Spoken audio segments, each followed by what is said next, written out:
The moment my wife Isabel smirked across the mahogany conference table, I knew I had been expecting it for weeks, maybe even months, ever since the whisper started. The stolen glances between board members, the sudden closed-door meetings that didn't concern me. My instincts had screamed at me to prepare for the inevitable. And yet, watching it unfold, I still felt the gut punch of betrayal. The board voted, "You're out." The words left her lips with the smoothness of someone delivering a well-rehearsed performance. She leaned back in her chair, her perfectly manicured fingers lacing together as if she had just won a chess match. And perhaps in her mind, she had the once devoted wife, now the conqueror. Across the table, I saw Ryan, my former executive, sitting smugly at her side. His navy blue suit was crisp, his ties slightly loosened, just enough to make him appear at ease, yet in control. I had mentored that man, groomed him for leadership. I had shaken his hand on his first day, told him the company would reward hard work and loyalty. And here he was, sitting in the seat that should have been mine correction, the seat they thought would be his. "I'm sorry, Lucas," Isabel continued, though she didn't look sorry at all. "This is business, not personal business." That was rich. Considering she had just declared that her boyfriend, the man she had secretly been seeing while still legally married to me, was now the CEO of the company I built. From the ground up, I stayed seated, my posture relaxed. Despite the tension crackling through the room, I refused to give her the satisfaction of an outburst, the desperate pleading she was expecting. Instead, I let a faint smile play at my lips and flipped open the leather portfolio in front of me. "Check page 391, I said smoothly, my voice calm, controlled. I heard the subtle shifting in their seats, the nervousness of the board members who had aligned with her. Isabel M.K. faltered slightly, but she recovered quickly, lifting her chin. "What? On page 391, she demanded. I let the silence stretch, dragging the tension tighter, making them feel the weight of the mistake they had just made across the table. Matthew, my chief legal counsel, and the only man in the room who had remained loyal, met my gaze with the barest flicker of amusement. He knew he had known for weeks the succession clause. I said finally, enunciating each word deliberately, "It requires any incoming CEO to have at least 10 years of executive leadership experience in a technology firm." I tilted my head, slightly fidging curiosity. "Ryan, how long have you been in senior management?" Ryan's confidence wavered 3 years. He admitted, his voice quieter than before. I leaned back, steepling my fingers. "Well, that's unfortunate." I watched as the realization sank in like water filling a sinking ship. "This is just a technicality," Isabel snapped. "The board has the power to amend the clause." Matthew cleared his throat. "Actually, we can't." Her head snapped toward him. That clause was written into the company's founding documents. He continued, his tone almost casual. "It would require a 100% shareholder vote to modify." My smile widened just slightly. As the majority shareholder, I said, "I'm not voting for that change." Silence. Heavy, suffocating silence. Ryan shifted uncomfortably in his chair, suddenly looking less like a confident CEO and more like a man who just realized he had gambled everything and lost. Isabel, however, wasn't one to back down easily. "We'll fight this," she said, jaw tightening. "The board has already made its decision, and we can take this to court if we have to." I shrugged. "You're welcome to try. But let me remind you this. Clause isn't something I threw in at the last minute. It's ironclad." Her nails tapped against the table, her mind spinning, looking for an escape route. Ryan finally spoke, attempting to regain some ground. "We can find a workaround," he said, forcing a chuckle. "This doesn't change the fact that the board believes new leadership is necessary." I turned to the board members. The very same people I had personally hired. The ones who had once pledged their loyalty to me. New leadership, I echoed, as if tasting the words. That's interesting, considering I've doubled this comp's valuation in the last 5 years. A few of them looked away. Guilty, weak, you know. I continued letting my gaze move deliberately across the room. I had my suspicions about certain meetings happening behind my back, so I did my own investigating. Ryan tensed, Isabel's lips pressed into a thin line. I have copies of every private email, text, exchange, and financial proposal that led up to this little coup. I paused, then added, I also have a few rather interesting discrepancies in the company's expense reports. Matthew slid a folder across the table. Would you like to explain? I asked, tapping the cover. Why over $300,000 was funneled through a private consulting firm that just so happens to be registered under your name, Ryan? Ryan went pale. Isabel's face darkened. She started, but I held up a hand. You see, I've been patient. I said, my voice lower, now more measured. I watched, I waited. I let you dig your own graves. I glanced at the board again. I'm willing to let this slide, for those of you who were merely misled into voting against me. My gaze flicked to Ryan and Isabel. But for those who actively participated in an attempted corporate takeover through fraud, I'm afraid there will be consequences. More silence. Matthew leaned forward, his voice polite but firm. There's still time for those who wish to distance themselves from this unfortunate situation. 3 board members immediately pushed back their chairs. I resign. One of them muttered, So do I. Another echoed Isabel's face, twisted in rage as she realized what was happening. Sit down, she hissed. You're all cowards. No, I interrupted, standing up slowly. They're just smart enough to know when they've lost. I adjusted my cufflinks and turned to my wife, soon-to-be ex-wife, if things went the way I intended. No, Isabel, I said quietly, savoring the moment this isn't over. Her eyes burned with hatred. No, Lucas, she spat, voice shaking with fury. It's just beginning. She stormed out of the room, Ryan scrambling after her. The remaining board members looked anywhere but at me. The weight of their guilt pressed down on them. I let them stew in their discomfort before finally breaking the silence. Now, I said, pressing my palms flat against the cool mahogany table, let's discuss why a special board meeting was called without notifying the CEO. 1 hour later, 3 more board members had resigned. I accepted their departures with a gracious nod, while Matthew quietly set their replacements in motion. The second I stepped back into my office, I finally let the weight of what had just happened settle onto my shoulders. My wife had betrayed me. My own wife had tried to steal the company I'd spent my life building. I walked to the floor-to-ceiling windows, gazing at the skyline. A soft knock at the door. Matthew entered, 2 cups of coffee in hand. Thought you might need this. He said. I took it grateful. How long have you known? 3 weeks, he admitted. Isabel asked me to review succession procedures. She didn't realize I helped write them. I nodded. Of course she hadn't.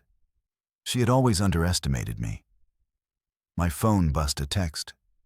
Isabel, you may have won this round, but don't get too comfortable. There's more than one way to take control of a company. I showed it to Matthew. Would you like me to start documenting everything he asked? I took a slow sip of my coffee. Please, this wasn't over. Not by a long shot. I sat in my office. The lights dimmed the city skyline, stretching beyond the floor-to-ceiling windows. A glass of scotch rested on my desk, untouched. The adrenaline from the coup had faded. But something colder had settled in its place: resolve. They thought they had won. Isabel and Ryan, smug in their arrogance, believed they had me cornered. They had played their cards, expecting me to fold, not realizing I had been stacking the deck.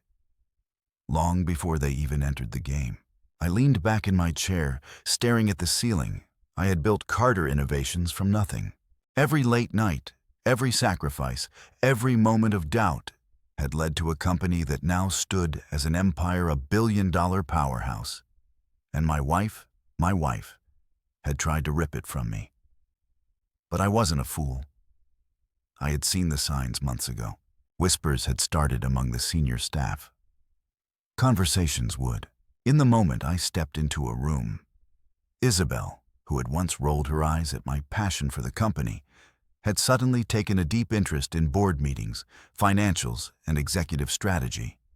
And Ryan, the man I had once mentored, whom I had given a shot when no one else would. He had spent the last years circling Isabel like a vulture. They thought they were being subtle, but I had seen it coming from miles away. So I did what any man in my position would do. I prepared for war. Isabel's voice still echoed in my head from the boardroom. We'll fight this. They had no idea how deep the trap went. It had started with small strategic moves. I rewrote the company's succession clause, buried in the legal documents that no one ever bothered to read. Page 391 tucked away like an insurance policy. The clause required 10 years of executive leadership experience in a technology firm, something Ryan, with his pathetic 3 years, did not have. I had put that in place years ago, after watching a friend lose his startup to a board coup. I swore that no one would ever take Carter Innovations from me without earning it. And now my own wife had walked straight into it. The best part: I hadn't even needed to lift a finger. The moment I revealed the clause, the board started turning on itself. The cracks began to show. Those who had aligned with Isabel and Ryan because they thought I was out of the picture suddenly realized their mistake. Ryan wasn't eligible, and that meant they had backed the wrong horse. I had sat there watching. The panic set in, knowing exactly what would happen next. By the time I left the boardroom, 3 members had already resigned, their tails between their legs. The others, they stayed, but they weren't standing with Isabel anymore. They were standing with whoever could still hold power, and that was me. Back in my office, Matthew was waiting, flipping through a stack of papers. Well, he said, smirking that one exactly is PL. I sank into my chair. Better, he tossed a document onto my desk. The resignation letter's signed. Official. We already have replacements lined up. I exhaled, rubbing my temples. Good. The fewer loose ends, the better. Matthew sat down across from me, tapping the edge of the folder. Now the real question is, how far do you want to take this? I already knew the answer. As far as necessary, I said. He nodded. Then we need to talk about the next move. While I had spent months laying my own groundwork, Isabel and Ryan hadn't been careful.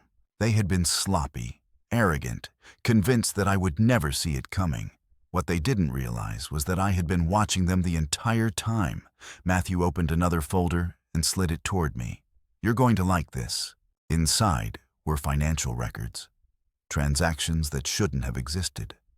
Ryan had been funneling money into a private consulting firm, one that was registered under his own name. Over $300,000 had been siphoned out of Carter Innovations' marketing budget into Ryan's personal accounts fraud. I let out a slow, humorless laugh. Of course he was. Matthew leaned forward. But that's not the best part. I raised an eyebrow. There's more. Oh yeah. He flipped the page. It wasn't just Ryan. I felt my pulse slow as I scanned the document. Isabel's signature was on the transactions. She had approved the payments. I sat there for a long moment, staring at the evidence. She had played the role, the power-hungry wife, the woman who just wanted to save the company from my so-called stubborn leadership. But in reality, she had been stealing from me the entire time. And that changed everything. I leaned back in my chair, staring at the skyline. We released this. Matthew nodded to the board, to the SEC, to everyone. This wasn't just about taking back control anymore. This was about destroying them. Isabel and Ryan had tried to ruin me, to rip my legacy out from under me, and they had done it while committing financial fraud. No, they weren't walking away from this. I turned to Matthew. I want every department audited, every expense report, every transaction, every meeting they took without my approval. His smirk widened already on it at my phone. Bust a text from Isabel. You may have won this round, but don't get too comfortable. There's more than one way to take control of a company. I exhaled slowly, then handed my phone to Matthew. Start documenting everything. His expression turned sharp. This is war. Then I stood walking to the window. It was always war. I had spent my entire life building Carter Innovations. Now I was going to tear them apart. Piece by piece, move by move, the best part. I didn't even need to lift a finger. They had already destroyed themselves. All I had to do was let it play out. As the city lights flickered below me, I realized something. This wasn't just about a corporate coup. This was personal, and I was about, and them both. I barely had time to let the weight of what had just happened settle before the next phase of this war began. The moment Isabel stormed out of the boardroom, her heels clicking against the polished floor, the rest of the board members sat in tense silence. Some looked anywhere but at me, guilt etched across their faces. Others shifted uncomfortably, suddenly realizing they had placed their bets on the wrong horse. I let them stew in it. Finally, I stood pressing my palms against the mahogany table. My voice was calm. Deliberate now, I said, surveying them one by one. Let him discuss why a special board meeting was called without notifying the CEO. A few cleared their throats, fighting surprise, but no one spoke. I exhaled slowly. No excuses, gentlemen. You all knew exactly what you were doing. A beat of silence then. One of them, Gregory Tanner, the CFO, shifted forward in his chair. He had been on the fence from the start. I could tell. He was one of those spineless executives who moved wherever the tide took him, Lucas. He started, his voice laced with false diplomacy. There were concerns about. I cut him off with a slight raise of my hand. About what, Gregory? My focus on R&D, my refusal to take the company public. His mouth opened and closed. He had nothing to say because they all knew the truth. Carter Innovations had never been stronger. We were growing, thriving. But I had refused to rush us into a reckless expansion that would dilute our brand. That was my real crime, being cautious instead of reckless. And Isabel had used it to turn the board against me. I walked around the table, my presence looming over them. I understand concerns. What I don't understand, I said, pausing behind Richard Gale, another board member who had sided with Isabel, is why no one brought them to me directly. No one spoke. I leaned down, slightly lowering my voice, just enough to make them uneasy. Because this wasn't about company concerns, was it? This was about a power grab. Gil swallowed hard. I straightened and turned back to Matthew, my legal counsel, who had been sitting quietly through all of this. Have the resignation letters been prepared? I asked him. Matthew smiled slightly, opening a folder. They're right here. I slid them across the table. If you voted against me today, I said you have two options. Resign voluntarily or expect a thorough audit of your past financials. The threat was subtle, but clear. Within minutes, 3 more board members resigned. The ones who remained. They knew they had no choice but to fall in line. By the time I stepped back into my office, Matthew was already making the necessary arrangements to replace the board members who had fled. I sank into my chair, finally allowing myself a moment to process. My own wife had tried to stage a coup against me. She hadn't just betrayed our marriage. She had betrayed everything I had built. And she had done it with another man sitting beside her, thinking she could strip me of my life's work, as if I was disposable. The sheer audacity of it made my hands tighten into fists. A knock on my door. Matthew stepped in, holding 2 cups of coffee. "Thought you might need this." He said. I took it, nodding my thanks. "How bad is the damage?" He sighed, taking a seat. "Well, the good news is, with the board purge, we can get things back under control quickly. The bad news," he glanced at his phone, "Isabel is already moving to retaliate." I raised an eyebrow that was fast. "She's already working on rallying internal support," Matthew said, sliding his phone across the desk. "She just sent out an email to the entire company subject line, important company updates and strategic vision discussion." I picked up the phone and scanned the message to all Carter Innovations employees, effective immediately. "We are entering a new era of leadership and innovation. Transparency, progress, and bold decision-making will be at the forefront of our strategy. We will not be held back by outdated leadership models. An all-hands meeting will be held tomorrow to discuss the future direction of the company." It was perfectly worded to imply that I was the problem, that I was holding the company back, that she was the future. I smirked and handed the phone back. "Cancel the meeting." Matthew didn't even blink. "Already did," I nodded. "Also revoke all her administrative access. I don't want her sending anything to the company without my approval." Done. A beat of silence. Then Matthew asked, "Should we be worried?" I took a slow sip of my coffee, then exhaled. "Not for the company, but things are about to get messy." By the time I got home that night, my phone had already buzzed twice with new messages from Isabel. The first one was simple: "You're pathetic." The second: "If you think this is over, you're dead wrong." I ignored them both. Instead, I poured myself a drink, sat down on the couch, and then let the tension in my muscles ease. But I knew better than to think it was over. Isabel wasn't just angry, she was humiliated. She had staked everything on taking me down, and instead, she had walked out of that boardroom powerless. She would never let that stand. I had barely finished my drink when my phone buzzed again. This time, it wasn't a text from Isabel. It was from my father. "Call me now."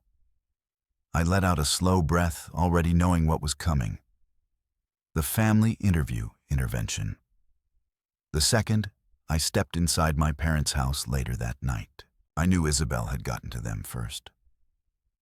My mother was perched anxiously on the edge of the sofa. My father was pacing near the fireplace, his face unreadable. I barely had time to set my briefcase down before my mother stood, her voice tight. "Lucas," she began, "what is this about you blocking Isabel from advancing in the company?" I exhaled, slowly running a hand through my hair. That was an interesting way to describe what had happened. I turned to my father. "Let me guess. She told you I'm trying to stifle progress, that I'm afraid of change." "She told us you blindsided her," my father said, folding his arms, "that you manipulated the board to push her out." I let out a sharp, humorless laugh. "So she conveniently left out the part where she orchestrated a back-row deal to steal the company out from under me." My mother frowned. "Lucas, it's not that simple." I cut her off. "Actually, it is. I walked over to the fireplace, leaning against the mantel. Isabel and her boyfriend, because let's not forget that detail, staged a coup. They manipulated board members into an illegal vote to force me out. My father's brow furrowed. Illegal, illegal. I confirmed. Not only that, but Ryan isn't even qualified to be CEO. He doesn't meet the requirements. Silence. Then my mother whispered, "She just wants to help." I shook my head slowly. No, she wants power. By the time I left my parents' house, I knew exactly what was coming next. Isabel had played the victim card. She was rallying support, planting seeds of doubt in the people closest to me. But she had underestimated one thing. I didn't just play defense. I played to win that night. I pulled out my laptop and composed an email to Matthew Need. Every expense report from Isabel's department, every failed project, every reckless decision I had sent. If Isabel wanted a war, she was about to get one. IED arrived at Carter Innovations early the next morning, but I already knew that I wasn't the first one in the building. The tension in the air was palpable. The employees sensed something was off. Whispers followed me as I walked through the halls. People try not to make a contact. They had seen the emails. They had heard the rumors. Isabel had been busy overnight spinning her own version of the story. She wasn't just playing defense, she was going on the offensive. I stepped into my office and shut the door, taking a deep breath. Matthew was already there waiting for me. Laptop open, a thick folder resting on the desk between us. "She's moving fast," he said, without looking up. "Of course she is," I muttered. "She knows Sheck running out of time." I sat down and opened the folder. Inside were pages of financial records, emails, and meeting transcripts. Evidence. "Tell me what I'm looking at," I said, rubbing the bridge of my nose. Matthew leaned forward. "It's worse than we thought. Isabel and Ryan weren't just orchestrating a coup, they were stealing." I didn't react immediately. I had already suspected as much. But seeing it in black and white made it real how much I asked. Just over $300,000 in unauthorized transfers, he said, all funneled through that consulting firm Ryan set up. I exhaled slowly, my fingers tapping against the desk, and Matthew hesitated. "There's more," he admitted. Isabel had full knowledge of these transactions.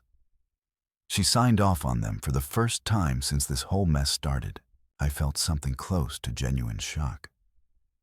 I had known she was ruthless, manipulative, calculating, but stealing from the company. She had taken it further than I had anticipated. She really thought she'd get away with this. I said almost to myself. Matthew nodded grimly. She wasn't thinking long-term. She was betting everything on a fast takeover. She needed Ryan in place. Before anyone could dig too deep, I closed the folder and leaned back in my chair, staring at the ceiling. I had been prepared for a corporate betrayal. But this was fraud. A sharp knock on the door broke my thoughts. Maria, my executive assistant, poked her head in. "Lucas, I think you need to see this." She handed me her tablet, the screen already open to an email from Isabel Carter to Carter Innovations, all employees. Subject: transparency and leadership moving forward. I didn't even need to read the whole thing to know what it was. She was doing damage control. She had crafted a careful narrative, painting me as a dictator, unwilling to evolve. Someone who refused to listen to fresh ideas and had to be forcibly removed for the good of the company. It was masterful, really. She wasn't denying what had happened. She was reframing it. "Sheck's smart," I muttered, handing the tablet back. Matthew snorted. "Sheck desperate." I nodded toward the folder on my desk. It's time we show everyone exactly who they're dealing with. Matthew smirked. Let me handle it. The first public strike by noon. The entire company knew the truth. I had leaked everything.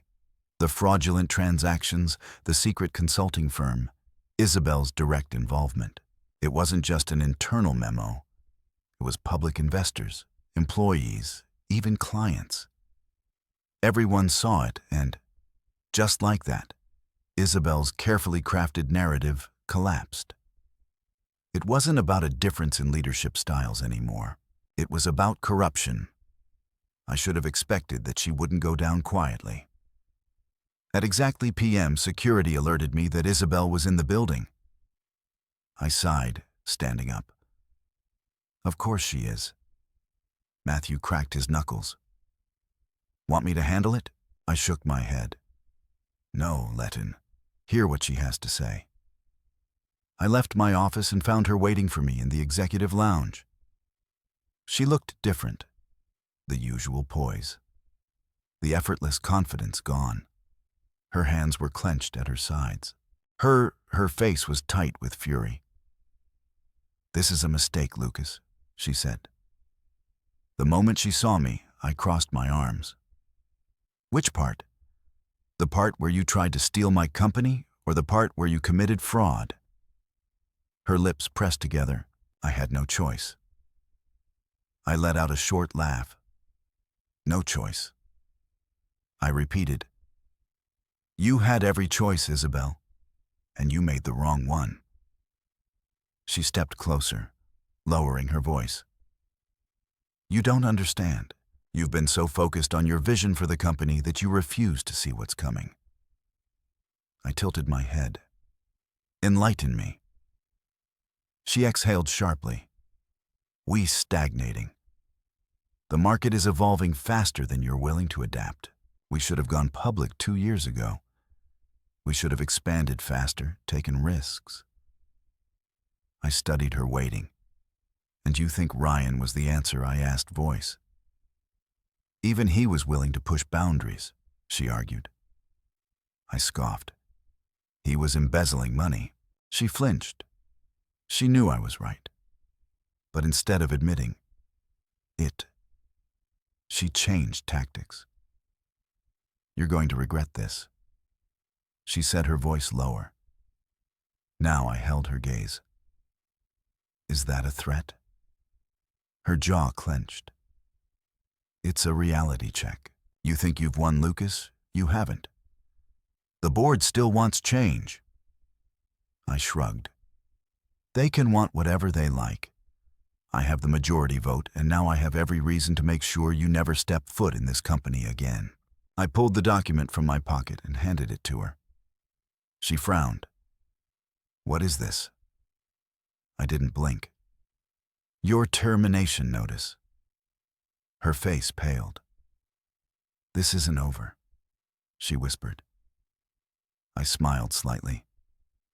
Oh, Isabel, I said, stepping closer. It's over the moment I say it is.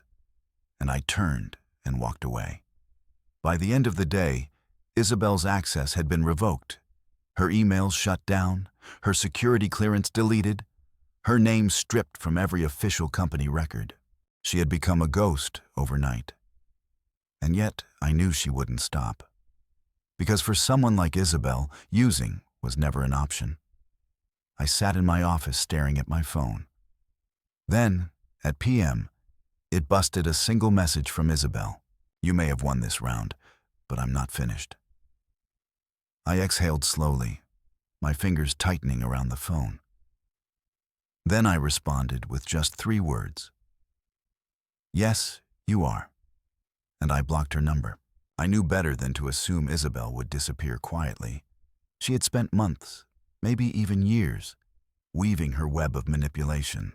She had built alliances, whispered doubts into the ears of board members, and painted herself as the future of Carter Innovations. And in a single day, I had ripped it all away from her.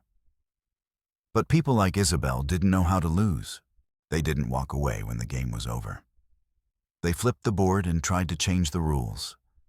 And that's exactly what she did. The first signs of trouble started. Early the next morning, a few senior executives stopped by my office, their faces carefully neutral, their words polite. "I just wanted to check in." One said there's some talk going around.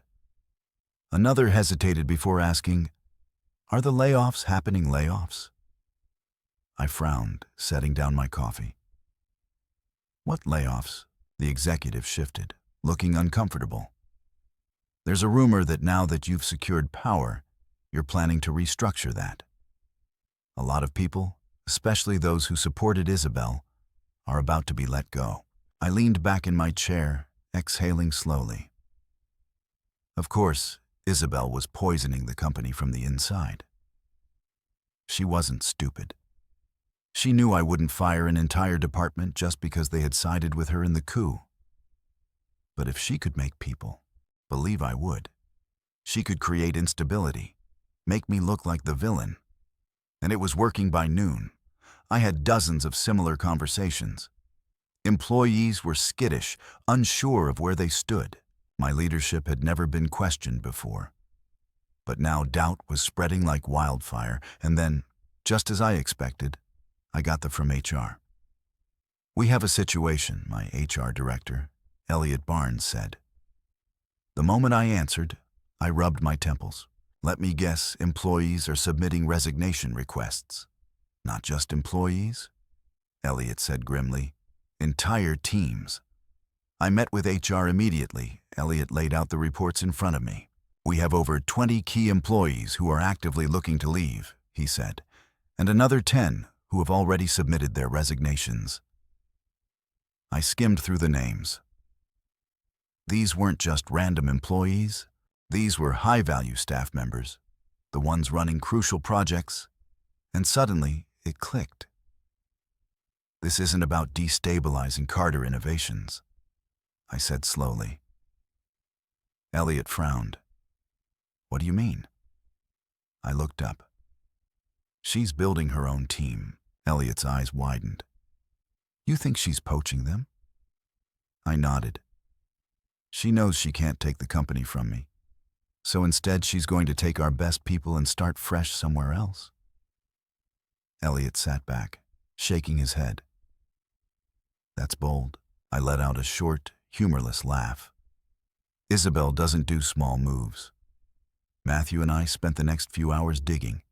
Isabel was smart, but not careful enough. Security logs showed that for the past 3 weeks, she had been meeting off-site with Daniel Harrison, the CEO of Apex Technologies, one of our biggest competitors. Apex wasn't just another tech firm. It was a company notorious for hostile takeovers. "They don't develop their own technology, Math," you said as we stared at the reports. "They buy out struggling companies, gut them for patents, and then sell off the scraps." I exhaled sharply. "And now Isabel is running to them." Matthew shook his head. "Sheck not running to them." He turned the screen toward me. "She's working with them." I narrowed my eyes at the screen. Meeting logs, dinner reservations, security footage. 3 separate meetings between Isabel and Daniel Harrison. And I didn't need to guess what they were discussing. I sat back, pressing my fingers together. She's not just trying to start over, she's trying to sell them our research. I immediately called a meeting with senior leadership. "We have a situation," I told them bluntly. "There's an active attempt to poach our key talent and leak confidential company information to Apex Technologies." There was a murmur around the room. Some executives looked stunned. Others, like Matthew and Elliot, noted already having connected the dots. "We not going to let that happen." I continued starting today. "Any employee in discussions with Apex will have their access revoked immediately." One executive, Laura Patel, frowned Lucas. "Are we sure about this? Some of these employees might just be caught in the middle." I met her gaze. "I don't take risks when it comes to my company's future." Her lips pressed into a thin line, but she nodded. I turned to Elliot. "I want a full audit of all employees, if any confidential data has been accessed." I want to know exactly when and by whom, and if we find something, he asked. I held his gaze. You know what to do. By the end of the day, we had our answer. 2 employees, both senior engineers, had downloaded company research onto external drives. The data proprietary AI software, our most valuable asset. Both of them had tendered their resignations that morning. They weren't just leaving, they were taking our work with them. I didn't hesitate. I called security. Within an hour, both were escorted out of the building.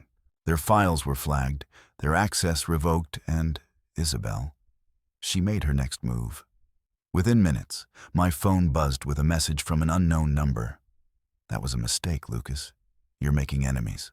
I smirked and responded, I don't mind enemies. I just don't tolerate traitors. I left the office late that night, exhaustion creeping in. I had spent the day reinforcing the company, locking down every possible leak, making sure Isabel's plan failed before it even got off the ground. But I knew she wasn't done. She had been humiliated once, and now I had done it again.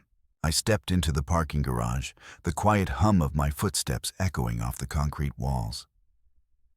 As I unlocked my car, I heard it, the familiar click of heels. I didn't turn around immediately, but I already knew who it was. Isabel. She stood near one of the support pillars. Arms crossed her expression. Unreadable. You really think this is over? She said quietly. I sighed, finally turning to face her. It was over the moment you tried to betray me. She took a step forward. You don't understand what you're doing. I laughed under my breath. No, Isabel. You don't understand. Her jaw tightened. You won because of fine print, because you had an insurance policy hidden in the company's founding documents. But there are other ways to force change. I tilted my head like running to Apex, trying to sell them our research. She flinched just slightly. I stepped closer. You're not a visionary, Isabel. You're a parasite and I'm cutting you off. A flicker of something crossed her face. Anger. Maybe even regret. Then, just like that, she turned on her heel and walked away. I didn't stop her. I had already won, but I knew deep in my gut that the war wasn't over. Not yet. I should have expected it. After everything that had happened, the boardroom coup, the fraud, the blatant betrayal, it was only a matter of time before my parents got involved. But even knowing that I wasn't prepared for how Isabel had moved, the moment I saw my father's name flash across my phone screen, I knew she had already twisted the narrative in her favor. I let the call ring out. Then a text came through. Dinner tonight. No excuses. I sighed, rubbing the bridge of my nose. I could ignore it, but I knew better. If I didn't go, they'd show up at my office, and the last thing I needed was my parents storming in while I was trying to keep my company from collapsing under the weight of Isabel's destruction. So I texted back fine, 7:00 p.m. Then I turned to Matthew, who was reviewing a stack of reports in my office. I need a drink. I muttered he didn't even look up bad news. I held up my phone. Family dinner. Matthew smirked. Ah, the real battlefield. I exhaled. You have no idea. My parents' house was exactly the same as it had been my entire life. A sprawling, elegant home in an old money neighborhood. The kind of place where appearances mattered, where family always came first, whether it was deserved or not. I pulled into the driveway and sat there for a moment, gripping the steering wheel. Then, with a slow breath, I stepped out of the car. The door swung open before I even reached the porch. My mother stood there, arms crossed, her expression carefully neutral. Lucas, she said, you're late. I checked my watch. It's She didn't respond, just turned and walked inside. Yeah, this was going to be fun. The moment I stepped into the living room, I saw them. My father stood by the fireplace, his expression unreadable. My mother took a seat on the sofa, her hands folded neatly in her lap. And then there was Isabel sitting at the dining table, a glass of wine in hand, looking perfectly at ease. I stopped in my tracks, my jaw tightening. "Are you kidding me?" I said, my voice sharp. My mother sighed. "Lucas, sit down." I didn't move. "She's the reason we're here, isn't she?" "She's family?" My father said, as if that explained everything. I let out a humorless laugh. "Family," I repeated. "Sheck also. The woman who just tried to steal my company." My father's eyes darkened. "That's not how she tells it." I turned to Isabel, who sipped her wine without a care in the world. "Of course it's not," I muttered. She finally looked up, tilting her head. I told them the truth. "I clenched my fists, did you?" She set the glass down. "That you've been obsessed with control, that you refuse to listen to new ideas, that you would rather destroy Carter Innovations than let someone else lead." I scoffed. That's rich coming from the woman who, oh right, stole company funds and tried to hand our research to a competitor. My mother's face tightened. "Lucas?" "No," I snapped, turning to her. "I need to know. Did she tell you that? Did she mention that she committed actual fraud?" A flicker of hesitation crossed my father's face. Isabel sighed dramatically. "It wasn't fraud." I laughed. "You funneled money through a shell company, Isabel. You don't get to sugarcoat that." She rolled her eyes. "You always have to be so dramatic." I stepped closer, "And you always have to be the victim, don't you?" Her expression hardened. "This is exactly why I did what I did. You refuse to see reality. Carter Innovations could have been 10 times bigger by now if you weren't so afraid of change. Afraid of change," I repeated. "Or afraid of handing my company over to someone completely unqualified." My mother stood enough. She said, her voice firm. I turned to her. "No, Mom, it's not enough. You don't get to sit here and act like this is just some petty sibling rivalry." "Sheck trying to help," my mother insisted. "Sheck trying to help herself," I corrected. My father stepped forward, his eyes sharp. "Lucas, we raised you to value family above everything else." I met his gaze without flinching, and I value integrity more. A heavy silence filled the room. My father, exhaled slowly. 12 years, Lucas. 12 years of your life. And for what? You have no wife, no children, just this company. And now you're willing to tear this family apart for it. I set my jaw. I'm not the one who tore this family apart. I turned to Isabel. She is. She held my gaze. But I saw it. The flicker of something beneath her carefully crafted mask. She expected me to break, to crumble under the weight of family loyalty. She had always been the favorite, the golden child, the one my parents had protected, excused, indulged. And now, for the first time, she was losing. She didn't know what to do with that. My mother's voice softened. "Lucas, sweetheart, can't we find a way to move forward as a family?" I looked at her, then at my father, then at Isabel, and I finally saw the truth. They would never see it my way, because they didn't want to. It was easier to believe that I was the problem, that I was stubborn, unwilling to compromise. It was easier than admitting that Isabel had burned everything to the ground for her own ambition. I took a slow breath. "No," I said. "Finally, we can't." My mother's face fell. Lucas, I won't pretend this didn't happen. I continued. And I won't let her manipulate you into believing she's the victim. I turned to Isabel. You made your choice, and now you're going to have to live with it.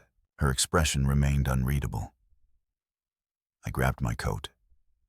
I'm done here. Then I walked to the door. Just as I reached for the handle, my father's voice stopped me. Is this really what you want, son? He asked quietly. I didn't turn around. I want my company back. I said, I want the people who betrayed me to face the consequences of their actions. I opened the door, but most of all, I glanced over my shoulder. I want to never have to justify protecting what's mine ever again. And with that, I walked out that night as I sat in my office staring out at the city skyline. My phone buzzed a message from Isabel. Hope you enjoyed the family meeting. There's more, where that came from. I exhaled sharply. Then I pulled out my laptop and sent an email to Matthew. Find out every financial move Isabel made in the last 2 years. I want records, because if she wanted war, she was about to get one.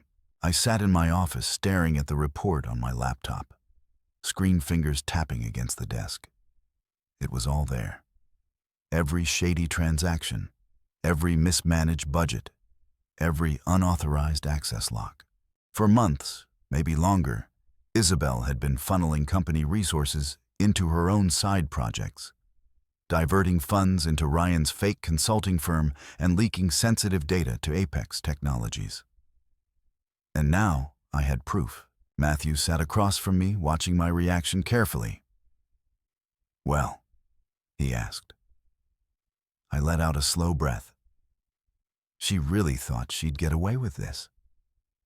He smirked. Of course she did. She thought she was untouchable, not anymore. Not. After this, I closed the laptop and leaned back in my chair. What's our next move? Matthew's eyes gleamed. We bury her. I didn't act immediately. I waited. Because if there was one thing I had learned about Isabel, it was that she never stopped moving. She was always scheming, always looking for the next advantage, always planning 2 steps ahead. So I wanted to see what she'd do next, and sure enough, she made her move the very next morning at exactly am. I received an email from an unknown address. The subject line, Urgent Carter in Asians in Financial Trouble. I clicked it.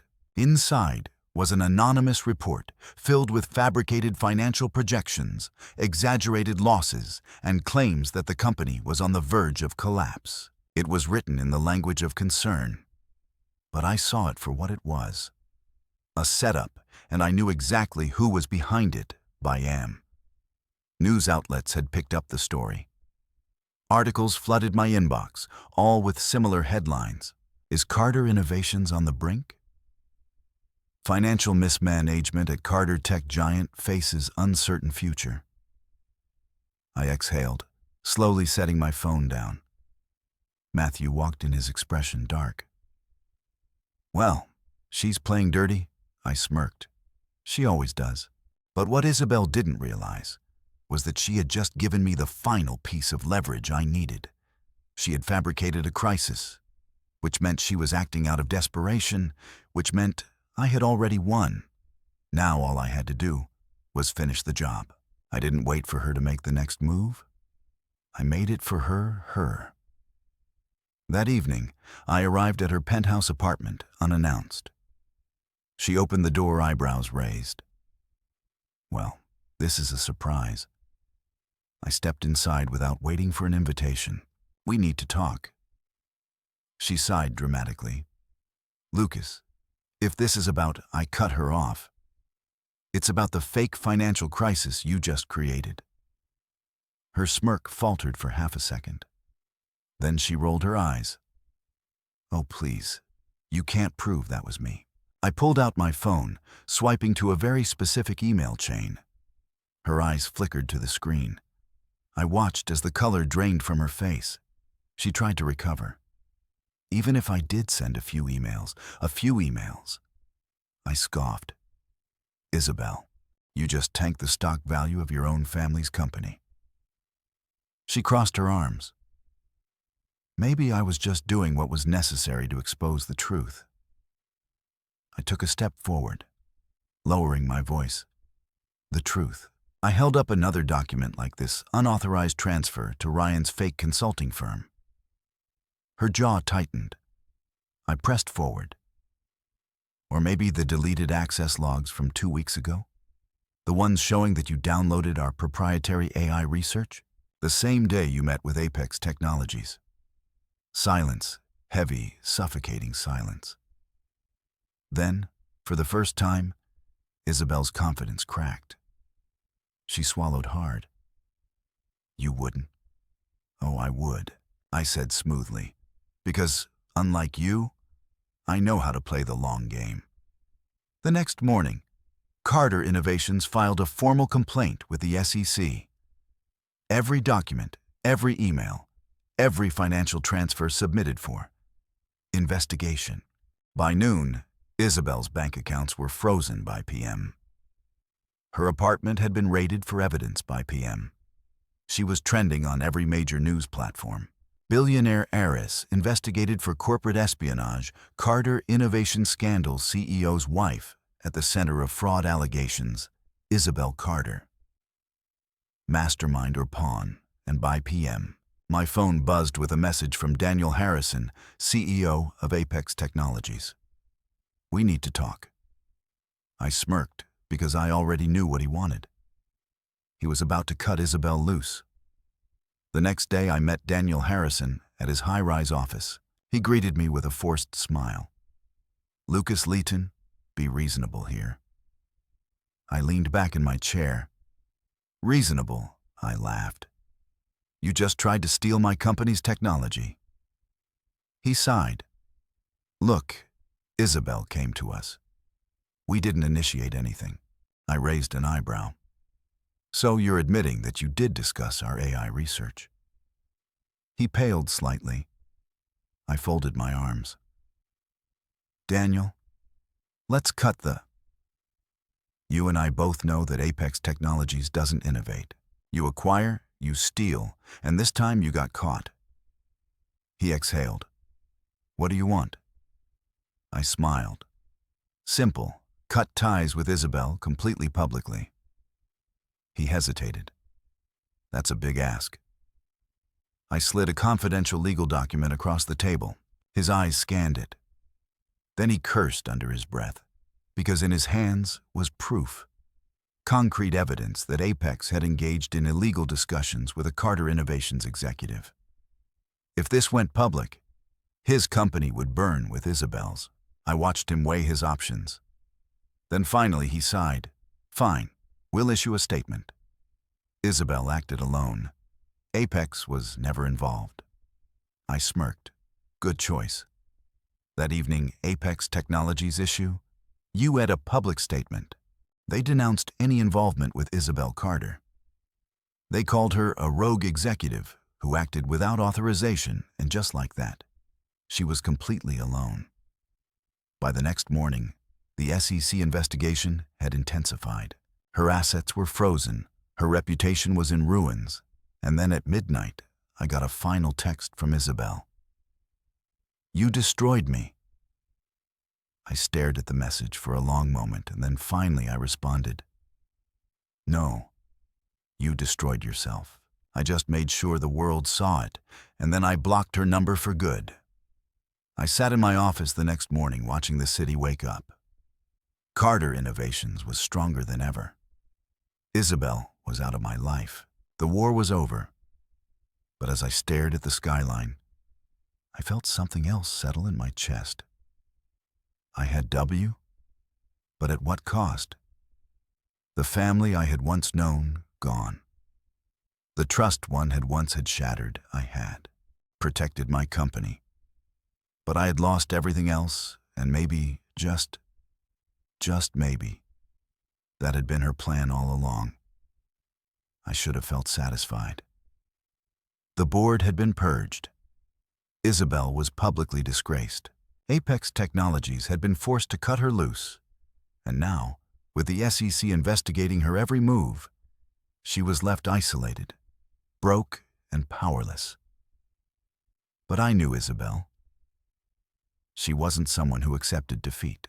She was someone who burned everything to the ground on her way out. And I wasn't about to let her take me or Carter Innovations down with her. It was Am. When my phone buzzed on my nightstand, I groaned, rubbing my eyes as I checked the screen. Unknown number. I hesitated, then answered a familiar voice, cut through the silence. You think you've won? I exhaled, already exhausted, Isabel. I lost everything because of you. I sat up, gripping the phone tighter. No, Isabel. You lost everything because you betrayed everything. Silence. Then she said something that made my blood run cold. You forget, Lucas. I know all your weaknesses.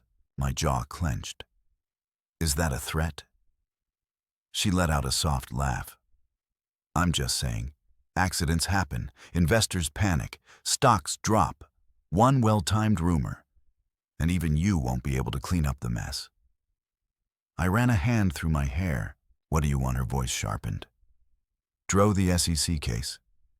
Make this go away. Let me walk away from this with something. I let out a slow, measured breath. Or what? Or I drag this company through hell, she said, her voice dripping with venom, and you with it. I glanced at the clock, Am, and just like that, I knew what I had to do by morning. Matthew and I had laid the final trap. She's desperate, I said, pacing my office. And desperate people make mistakes. Matthew nodded. What's the move? I turned to him, my expression cold. We let her think she's won the deal. At exactly 4:00 p.m., I met Isabel at a private suite in one of the city's hotels. She was waiting for me, dressed in the same polished confidence she had always worn. She smirked. I knew you'd see reason. I took a seat across from her, setting a folder down on the table. Here's what's going to happen. She leaned forward, eager. Issue a statement, I said, watching her carefully.